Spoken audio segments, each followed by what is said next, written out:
पर्वत कहता शीश उठाकर तुम भी ऊंचे बन जाओ। पर्वत कहता शीश उठाकर तुम भी ऊंचे बन जाओ। सागर कहता है लहराकर मन में गहराई लाओ। पृथ्वी कहती धैर्य न छोड़ो। पृथ्वी कहती धैर्य न छोड़ो। कितना ही हो सिर पे भार। और नभ कहता है फैलो इतना, ढक लो सारा संसार, ढक लो सारा संसार। जय हिंद दोस्तों, स्वागत है आपका YouTube channel math easy centre में। मैं हूं सुभाष कुमार। आई होप कि जहां भी होंगे आप स्वस्थ होंगे और मस्त होंगे। दोस्तों, आज इस वीडियो में संख्या पद्धति के बारे में सीखने वाले हैं। और कोई भी चीज सीखने से पहले, सीखने से पहले उसका सबसे पहले बेसिक कंसेप्ट आपको क्लियर होना चाहिए। और बेसिक कंसेप्ट में, अब संख्या पद्धति के बेसिक कंसेप्ट में अभी हम जानने का प्रयास करेंगे कि कोई भी संख्या कितने अंकों से मिलकर बनती है। उसके बाद प्राकृत संख्या क्या होती है, पूर्ण संख्या क्या होती है, उसके बाद पूर्णांक क्या होता है, सम संख्या, विषम संख्या, भाज्य संख्या, अभाज्य संख्या, असह अभाज्य संख्या, जुड़वा अभाज्य संख्या। इन सभी बेसिक चीजों को आज इस वीडियो में हम लोग सीखने वाले हैं। तो बिना देर किए हुए शुरू करते हैं। कोई भी संख्या हमको लिखना है, कोई भी संख्या लिखना है तो मात्र 10 ऐसे अंक है जिनके सहायता से हम लोग कोई भी संख्या हम लिखते हैं। जैसे 0, 1, 2, 3, 4, 5, 6, 7, 8 और 9। इन्हीं 10 अंकों की सहायता से, इन्हीं 10 अंकों की सहायता से हम कोई भी संख्या जो है हम लिखते हैं। जैसे हमको लिखना है 501, हमको लिखना है 501, तो इसमें से 5 0 और 1, 5 0 और 1 लेकर हम 501 लिखते हैं। 988 लिखना है, 988 लिखना है, इसमें से 9 और 8 लेकर हम 988 लिखते हैं। अर्थात कितना हो, बड़ा से बड़ा संख्या लिखना हो, इन अंकों का जरूरत पड़ता ही है। इन अंकों के सहायता से ही हम किसी भी संख्या को हम लिख पाते हैं। आपसे अगर क्वेश्चन पूछ दिया जाए कि किसी भी संख्या को लिखने के लिए कितने अंकों की जरूरत पड़ती है, तो आपका आंसर होना चाहिए 10। और 10 वह अंक है 0, 1, 2, 3, 4, 5, 6, 7, 8 और 9। अब जानते हैं प्राकृत संख्या के बारे में। प्राकृत संख्या के बारे में, प्राकृत संख्या को इंग्लिश में बोलते हैं नेचुरल नंबर। इंग्लिश में बोलते हैं नेचुरल नंबर। नेचुरल नंबर कौन सा होता है? गिनती की सारी संख्या को हम प्राकृत संख्या कहते हैं। गिनती की जितनी भी संख्या है उसको हम प्राकृत संख्या कहते हैं। 1, 2, 3, 4, 5 एंड सो ऑन इनफिनाइट तक, अनंत तक। संख्या का कोई अंत नहीं है। संख्या को एक अनंत तक जाता है। संख्या जो है उसको अनंत तक हम लिख सकते हैं, इसलिए उसका कोई अंत नहीं, इसलिए इसको इनफिनाइट से हम डिनोट करते हैं। आपसे क्वेश्चन पूछ दिया जाए कि सबसे छोटी प्राकृत संख्या कौन सी होगी, तो आपका आंसर होना चाहिए 1। सबसे बड़ी प्राकृत संख्या कौन होगी, तो आपका आंसर होना चाहिए इनफिनाइट, अर्थात अनंत। आप समझते हैं पूर्ण संख्या। आप समझते हैं पूर्ण संख्या के बारे में। पूर्ण संख्या को होल नंबर बोलते हैं। पूर्ण संख्या को होल नंबर बोलते हैं। तो पूर्ण संख्या जो होता है जीरो से शुरू होने वाली सभी गिनती की संख्या को, जीरो से शुरू होने वाले गिनती की सभी संख्या को हम पूर्ण संख्या कहते हैं। 0, 1, 2, 3, 4 एंड सो ऑन अनंत तक, एंड सो ऑन अनंत तक। आपके मन में यह क्वेश्चन होगा कि यहां एक भी प्राकृत संख्या है, एक प्राकृत संख्या है और यहां एक जो है सर पूर्ण संख्या कैसे बोलेंगे, इसको एक को हम पूर्ण संख्या कैसे बोलेंगे। तो आपको इस कंफ्यूज को हम दूर करते हैं। एक जो है प्राकृत संख्या है, यह बात सही है। एक पूर्ण संख्या है, यह भी बात सही है। दो प्राकृत संख्या है, यह भी बात सही है। और दो जो है पूर्ण संख्या, यह भी बात सही है। क्योंकि एक से शुरू होने वाले गिनती के सभी संख्या को प्राकृत संख्या कहते हैं, लेकिन पूर्ण संख्या जो जीरो से शुरू होने वाली गिनती के सभी संख्या को हम पूर्ण संख्या कहते हैं। तो जीरो से शुरू होने वाली गिनती की सभी संख्या को पूर्ण संख्या कहते हैं। तो देखिए, तो गिनती की सारी संख्या जो है प्राकृत संख्या है कि नहीं है, लेकिन जीरो जो है प्राकृत संख्या नहीं है। गिनती की सारी संख्या प्राकृत संख्या है, लेकिन जीरो जो है प्राकृत संख्या नहीं है। तो सारी प्राकृत संख्या पूर्ण संख्या हो सकती है, लेकिन सभी पूर्ण संख्या प्राकृत संख्या नहीं हो सकती। आपको यह याद रखना होगा। जीरो पूर्ण संख्या है जो कि प्राकृत संख्या नहीं है। जीरो पूर्ण संख्या लेकिन प्राकृत संख्या नहीं है। और गिनती की सारी संख्या पूर्ण संख्या भी होती है और प्राकृत संख्या भी होती है। अब समझते हैं पूर्णांक क्या होता है, पूर्णांक संख्या क्या होता है। Integers number. पूर्णांक संख्या जो होती है, ऋणात्मक संख्या, जीरो और धनात्मक संख्याओं का परिवार होता है। ऋणात्मक संख्या और जीरो और धनात्मक संख्या का एक परिवार होता है। जैसे 0, 1, 2, 3, 4 एंड सो ऑन इन्फिनाइट तक। जीरो से पहले जो होगा -1, -2, -3 एंड सो ऑन इन्फिनाइट तक। अर्थात यह हो गया आपको ऋणात्मक संख्या, यह हो गया धनात्मक संख्या। और जीरो जो होता है उदासीन संख्या होता है। जीरो क्या होता है, यह उदासीन संख्या होता है। तो ऋणात्मक संख्या, धनात्मक संख्या और जीरो का एक परिवार होता है पूर्णांक। तो पूर्णांक, सभी पूर्णांक संख्या प्राकृत संख्या और पूर्ण संख्या नहीं हो सकते हैं, लेकिन सभी प्राकृत संख्या पूर्ण संख्या पूर्णांक संख्या हो सकता है। क्योंकि सभी प्राकृत संख्या देखिए पूर्णांक में आता है। सभी प्राकृत संख्या जो है पूर्णांक में आता है, इसलिए सभी प्राकृत संख्या पूर्णांक संख्या होता है। सभी पूर्णांक पूर्ण संख्या, सभी पूर्ण संख्या पूर्णांक में आता है। सभी पूर्ण संख्या पूर्णांक में आता है, इसलिए सभी पूर्ण संख्या पूर्णांक संख्या हो सकती है। लेकिन सभी पूर्णांक संख्या जो है पूर्ण संख्या चाहे प्राकृत संख्या नहीं होती है, क्योंकि -1, -2, -3 जो है न पूर्ण संख्या में है और न प्राकृत संख्या में है। क्लियर है।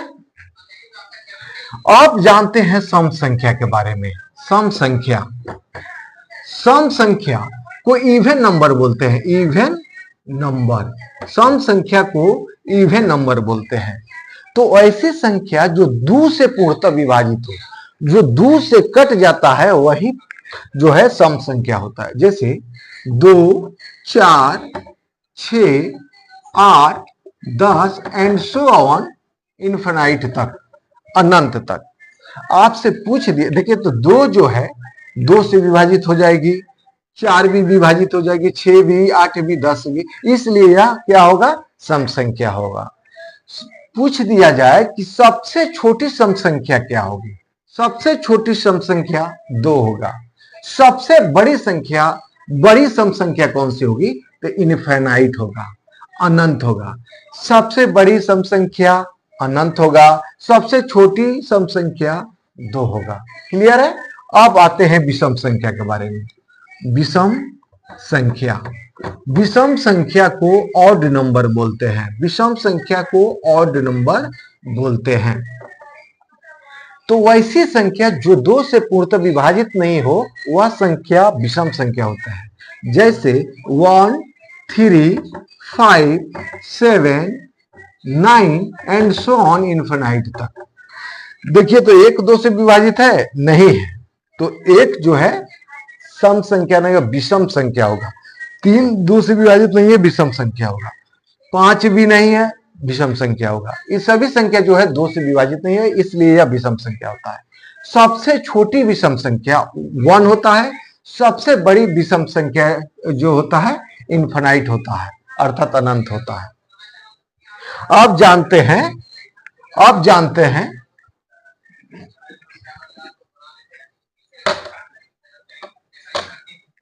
अभाज्य संख्या के बारे में। अब जानते हैं अभाज्य संख्या के बारे में। अभाज्य संख्या, अभाज्य संख्या, अभाज्य संख्या को हम रूढ़ संख्या भी कहते हैं या रूढ़ संख्या। रूढ़ संख्या इंग्लिश में प्राइम नंबर इसको बोलते हैं। प्राइम नंबर बोलते हैं, इंग्लिश में प्राइम नंबर बोलते हैं। बहुत इंपॉर्टेंट होता है अभाज्य संख्या, बहुत इंपॉर्टेंट होता है। तो अभाज्य संख्या कौन सा होता है? वैसी संख्या जो एक या अपनों को छोड़कर किसी दूसरे संख्या से विभाजित नहीं हो, या दूसरे भाषा में इसको बोलेंगे तो वैसी संख्या जिसका मात्र 2 गुणनखंड हो। मात्र कितने गुणनखंड हो? 2 गुणनखंड हो। जैसे 2, 3, 5, 7, 11, 13, 17, 19 एंड सो ऑन अनंत तक, एंड सो ऑन अनंत तक। देखिए तो 2 जो है इसका मात्र 1 और 2, 1 और 2, यह संख्या जो है 1 से कटेगा या 2 से कटेगा, अर्थात इसका मात्र 2 गुणनखंड होगा। 3 या तो 1 से कटेगा या 3 से कटेगा, मात्र इसका 2 ही गुणनखंड होगा। 5 या तो 1 से कटेगा या 5 से कटेगा, यह तीसरे किसी संख्या से नहीं कटता है, तो मात्र इसका 2 गुणनखंड होगा, तो वह अभाज्य संख्या हो जाएगा। तो अब प्रश्न उठता है कि अब आपसे पूछ दिया जाए कि सबसे छोटी अभाज्य संख्या कौन सा होगा? 2 होगा। और यह भी पूछ दिया जाए मात्र एक अभाज्य संख्या जो सम हो वह है 2। मात्र एक संख्या जो सम हो वह संख्या है 2। उसके अलावा सब विषम संख्या में आता है, सम संख्या में नहीं आता। एक ही मात्र ऐसा सम संख्या है, एक संख्या है जो सम है, एक ही मात्र एक अभाज्य संख्या है जो सम है, वह है 2। इसको याद रखने की जरूरत है। सबसे छोटी विषम अभाज्य संख्या, सबसे छोटी विषम अभाज्य संख्या 3 हो जाएगी, और सबसे बड़ी अभाज्य संख्या जो है अनंत हो जाएगा। अब आपसे क्वेश्चन पूछा जाए कि 1 से 100 तक, 1 से 100 तक कितने अभाज्य संख्या होंगे? 1 से 100 तक कितने अभाज्य संख्या होंगे? तो या तो आप 100 तक अभाज्य संख्या को लिख लीजिए और उसको गिन लीजिए, या उसको याद रख लीजिए कि 1 से 100 तक मात्र 25 अभाज्य संख्या होती है। 1 से 100 तक मात्र 25 अभाज्य संख्या होती है। 1 से 25 तक, 1 से 25 तक मात्र 9 अभाज्य संख्या होती है। 9 अभाज्य संख्या होती है। 1 से 50 तक, 1 से 50 तक जो है 15 अभाज्य संख्या होती है। यह आपको याद रखना होगा, यह आपको याद रखना होगा कि 1 से 50 तक मात्र 15 अभाज्य संख्या होती है, 1 से 100 तक 25 अभाज्य संख्या होती है, 1 से 25 तक 9 अभाज्य संख्या होती है। यदि आपसे पूछ दिया जाए कि 25 से 50 तक कितने अभाज्य संख्या होगी, तो आप क्या करेंगे, 15 में 9 को घटा देंगे, जो संख्या आएगी, जैसे 15 में से 9 घटा 6, मात्र 6 जो है 50 और 25 के बीच में, 50 और 25 के बीच में, 50 और 25 के बीच में मात्र जो है, आप समझते हैं कि भाज्य संख्या क्या होता है। तो भाज्य संख्या वैसी संख्या होती है जो एक या अपने को छोड़कर दूसरे संख्या से भी विभाजित हो। जैसे 4, 6, 8, 9, 10, 12। 4 जो है 1 से भी विभाजित है, 2 से भी है, 4 से भी है। अर्थात जिसका 2 से अधिक गुणनखंड हो, जिसका 2 से अधिक गुणनखंड हो, वह भाज्य संख्या होता है। उसे यौगिक संख्या भी कहते हैं और इंग्लिश में कंपोजिट नंबर कहते हैं। 6 जो है 1 से भी विभाजित है, 2 से भी है, 3 से भी है और 6 से भी है। उसी प्रकार 9 1 से भी विभाजित है, 3 से भी है और 9 से भी है। अर्थात जिसका 2 से अधिक गुणनखंड होता है वह भाज्य संख्या होता है। क्लियर है? नेक्स्ट है सअभाज्य संख्या, जिसको इंग्लिश में हम को प्राइम नंबर बोलते हैं। तो को प्राइम नंबर वैसे संख्या होता है जिसका मौसा जो है क्या हो, 1 हो, जिसका मौसा क्या हो, 1 हो। जैसे 5 और 7 का मौसा जो होता है 1 होता है। कैसे? तो 5 से जब हम 7 में भाग देंगे तो 5 एकम 5, शेष होगा 2, फिर 5 में भाग देंगे 2 से, 2 दूना 4, शेष 1, 1 से भाग देंगे 2 में 2, 2 से कैंसिल हो जाएगा। ठीक है, तो मेरा मौसा कितना हो जाएगा, 1। अर्थात 5 और 7 के मौसा कितना हुआ, 1। उसी प्रकार 7 और 8 के भी मौसा क्या होगा, 1 होगा। 7, 8, 13 का भी मौसा कितना होगा, 1 होगा। 21, 23, 29 का भी मौसा क्या होगा, 1 होगा। तो इसका एक ही कंडीशन है, जिसका मौसा कितना हो, 1 हो, वह सअभाज्य संख्या होता है। अब नेक्स्ट देखते हैं जुड़वा अभाज्य संख्या। जुड़वा अभाज्य संख्या ऐसी दो भाज्य संख्या है जिसके बीच में भाज्य संख्या हो। ऐसे दो अभाज्य संख्या जिसके बीच में क्या हो, भाज्य संख्या हो। जैसे 11 और 13, 11 अभाज्य संख्या है, 13 अभाज्य संख्या है, इसके बीच में 12 क्या है, अभाज्य संख्या है। 17 और 19, 17 भी भाज्य संख्या, अभाज्य संख्या, और 19 भी अभाज्य संख्या है। दोनों के बीच में 18 क्या है, भाज्य संख्या है। एंड सो और सारे उदाहरण हैं। अब नेक्स्ट समझते हैं कि एक अंक की सबसे बड़ी संख्या, एक अंक की सबसे बड़ी संख्या 9 होगी, 2 अंक की सबसे बड़ी संख्या 99 होगी, 3 अंकों की सबसे बड़ी संख्या कितना होगी, 999 होगा। उसी प्रकार से यदि 4 अंकों की बड़ी संख्या हम देखते हैं तो 4 × 9 लिखेंगे, 5 अंकों की 5 × 9, 6 अंकों, अर्थात जितने अंक की बड़ी संख्या पूछ रहा है उतना हम 9 लिख देंगे, वही मेरा क्या होगा, उतना अंक का सबसे बड़ी संख्या हो जाएगी। अब देखते हैं एक अंकों की सबसे छोटी संख्या। एक अंकों की सबसे छोटी संख्या 1 होता है। 2 अंकों की सबसे छोटी संख्या 10 हो जाएगा। 3 अंकों की सबसे छोटी संख्या 100 हो जाएगा। अर्थात जितने अंक की छोटी संख्या पूछेगा, 1 लिखकर उससे 1 कम शून्य लिख देना है, वही क्या हो जाता है, उतने अंकों की सबसे छोटी संख्या हो जाएगी। जैसे 5 अंकों की सबसे छोटी संख्या हमको ज्ञात करना है, तो 1 लिखकर 4 शून्य डाल देंगे, वही जो है 5 अंकों की सबसे छोटी संख्या हो जाएगी। अब देखते हैं कि एक अंक वाली संख्या, एक अंक वाली संख्या कितनी होगी, 9। 2 अंक वाली संख्या कितनी होगी, 99 में से 9 घटा देंगे तो 90 हो जाएगा, अर्थात 90। एक अंक वाली 9 हो जाएगा तो 2 अंकों वाली कितना हो जाएगा, 90 हो जाएगा। 3 अंकों वाली कितनी होगी संख्या कुल कितने होगी? तो 900 अर्थात 900। 3 अंकों वाली 900, 4 अंक वाली 9 पर क्या लिखेंगे? 3 जीरो डाल देंगे तो 4 अंकों वाली जो है संख्या हमको ज्ञात हो जाएगा। अर्थात जितने अंक की संख्या हमको ज्ञात करना है, जितने अंकों की संख्या ज्ञात करना है, 1 9 लिखकर उसे एक हम जीरो लिख देना है। 5 अंकों की 1 9 लिखकर 4 जीरो लिख देंगे। 6 अंकों की 1 9 लिखकर 5 जीरो लिख देंगे।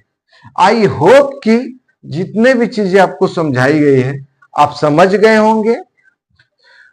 नेक्स्ट वीडियो में आपको बताएंगे कि वास्तविक संख्या क्या होती है, काल्पनिक संख्या क्या होती है, परिमेय संख्या क्या होता है, अपरिमेय संख्या क्या होता है। इन सारी चीजों को नेक्स्ट वीडियो बताएंगे। यदि मेरे वीडियो अच्छा लगा हो तो मेरे वीडियो को लाइक करें। यदि मेरे चैनल पे नए हैं तो मेरे चैनल को सब्सक्राइब करें तथा अपने दोस्तों के पास शेयर करें। मिलेंगे नेक्स्ट वीडियो में, तब तक के लिए जय हिंद।